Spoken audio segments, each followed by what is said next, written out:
Hello बच्चों, चलिए प्रश्न को पढ़ते हैं। दो इकाई सदिशों का योग एक इकाई सदिश है। इनके अंतर का मापांक है। और हमें विकल्प दिए गए हैं दो, वर्गमूल तीन, वर्गमूल दो और एक। और हमें इन चारों विकल्पों में से सही विकल्प बताना है। प्रश्न को हल करेंगे उसके पहले हम मुख्य अवधारणा लिखेंगे।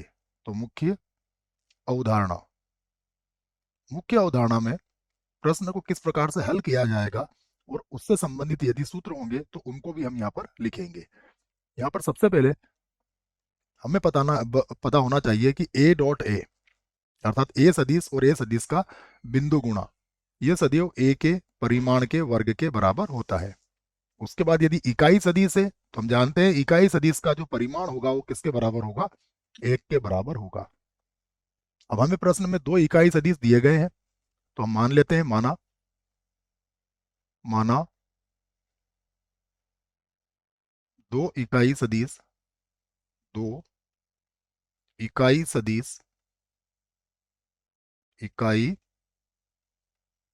सदिश हम मान लेते हैं ए सदिश तथा बी सदिश है। ये हमने दो इकाई सदिश यहाँ पर मान लिए हैं, इनको माना जा सकता है।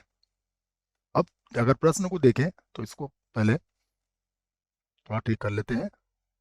ये माना है बच्चों, ठीक है। तो प्रश्न में हमें क्या कहा गया है, सदिश ए इकाई सदिश माना है हमने, सदिश बी को भी इकाई सदिश माना है। तो दोनों का जो परिमाण होगा वो किसके बराबर होगा, वो एक के बराबर होगा। उसके बाद इनका जो योगफल है ए सदिश प्लस बी सदिश, इसका परिमाण भी किसके बराबर होगा, एक के बराबर होगा। तो हम इस बात को भी कह सकते हैं कि यदि ए प्लस बी के परिमाण का वर्ग ए प्लस बी का परिमाण एक के बराबर है तो इनका वर्ग जो होगा वह भी एक के बराबर होगा। अर्थात मैं ऐसा भी लिख सकता हूं इसे, ए प्लस बी का वर्ग बराबर एक। अब हम इसे या तो इस सूत्र से खोलें या फिर सीधे ये भी लिख सकते हैं, सदिश ए के परिमाण का वर्ग सदिश बी के परिमाण का वर्ग प्लस हो जाएगा दो ए सदिश डॉट बी सदिश बराबर कितना हो गया, एक। अब ये हमें एक दिया हुआ है तो इसे भी मैंने एक लिख लिया। एक का वर्ग एक ही होगा, ये भी एक का वर्ग एक होगा। प्लस हो जाएगा दो ए सदिश डॉट बी सदिश बराबर कितना हो गया, एक। यहाँ एक से एक अगर कट जाएगा तो दो ए सदिश डॉट बी सदिश ये किसके बराबर हो जाएगा, माइनस एक के बराबर हो जाएगा। इसे हम समीकरण एक बना सकते हैं। अब हमें जो मान ज्ञात करना है वह इनका अंतर है।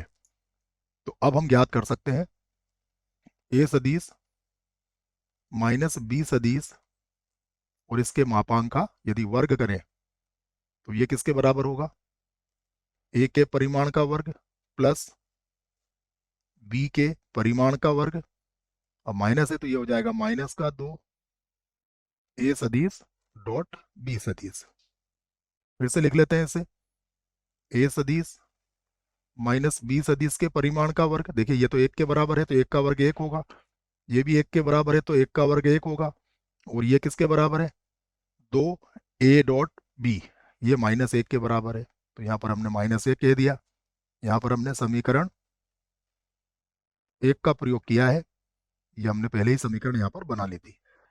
तो अब आप इसे लिख सकते हो, यदि एक एक और इनको जोड़ोगे तो ये तीन हो जाएगा और इसका वर्गमूल ले लीजिए आप। तो यहाँ पर ए सदिश माइनस बी सदिश और तीन का वर्गमूल लिख लेंगे हम, यहाँ पर आ जाएगा वर्गमूल के अंदर आ जाएगा ये। अब विकल्प देखते हैं कौन सा विकल्प सही होगा। तो ये तो गलत है, वर्गमूल तीन वाला जो विकल्प है ये हमारा सही विकल्प है, इन्हें गलत कर देते हैं। आशा करता हूं बच्चों प्रश्न का उत्तर अच्छे से समझ में आया होगा। धन्यवाद।